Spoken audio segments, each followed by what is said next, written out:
So, first of all, thank you very much for having me here on a special occasion when you are celebrating 100 years of biodynamic agriculture as a concept, which was given by Mr. Rudolfa Steinera.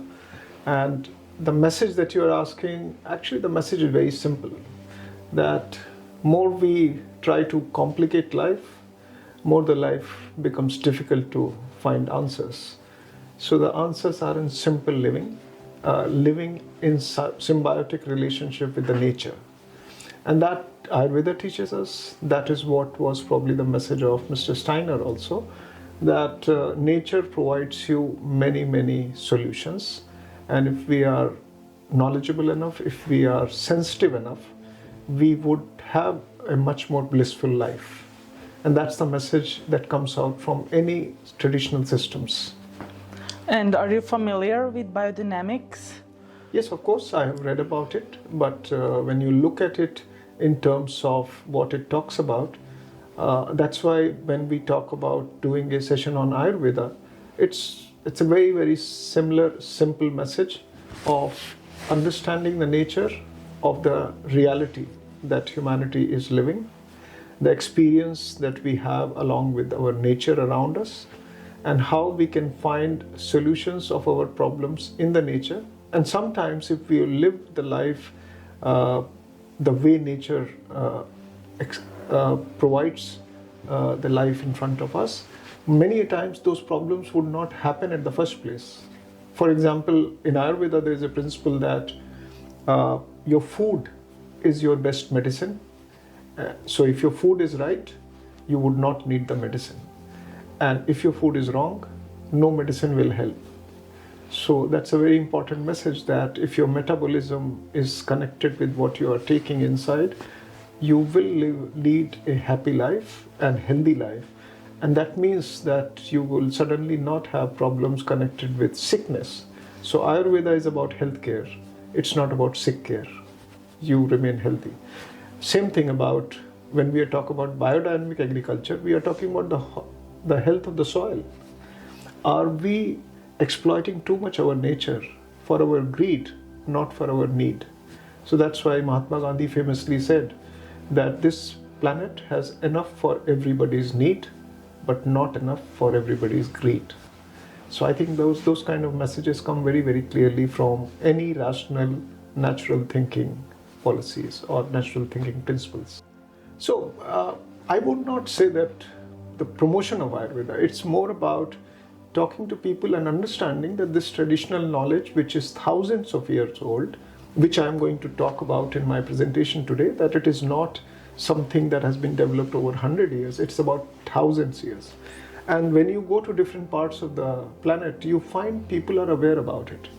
And those people who are aware about it, we try to work with them to increase that message. So when we talk about Ayurveda in Croatia, it is by Croatia, of Croatia, for Croatia. We just work as a kind of a knowledge partner, or sometimes we just appreciate that how this traditional knowledge system of humanity is available all parts of the planet. And there is similarities. It's not like that local Ayurvedic principles have become different than the original.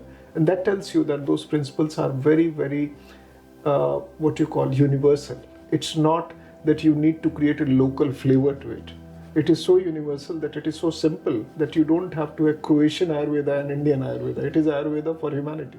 So I consider relationship with, from a diplomatic point of view, between any two countries are basically can be seen at three levels: government to government, business to business, and people to people.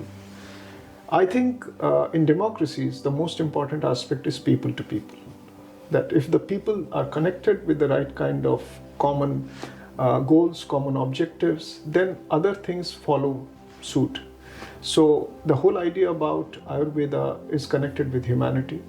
And that's why more people know about it, more people share knowledge, more people attend. Like we organize many good conferences in India, in different parts of India, not only say one part of India. So depending upon the time that people interested in Ayurveda or traditional system visit India, there will be some conference or some exhibition going on.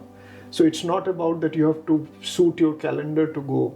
You choose your time, and there will be a place to go to India where you can. We have a complete All India Institute of Ayurveda in Delhi, which has more people coming daily than to the All India Institute of Medical Sciences. That tells you that people try to live a life which is healthier rather than going to take care of their sickness. And that is worth seeing for people, because this All India Institute of Ayurveda is recently established 5 years back. So we have a cooperation with Quarner Health and Tourism Cluster. So with Sarkvenitsa, with Upathya, with Rijeka, we work closely in their health conferences, and we hope that more and more people take benefit out of these traditional systems. Just the mere awareness about it helps you every morning to do right things during the day.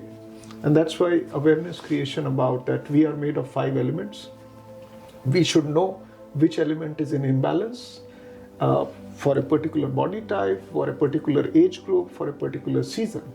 And once you are aware about it, you will make sure that you don't take wrong intake on a particular day, which will by the end of the day make you sick. And that's why I think each one of us are different because of the history that we are carrying. And that's why no treatment can be generalized for a whole bunch of people. That's why Ayurveda believes in pulse checking.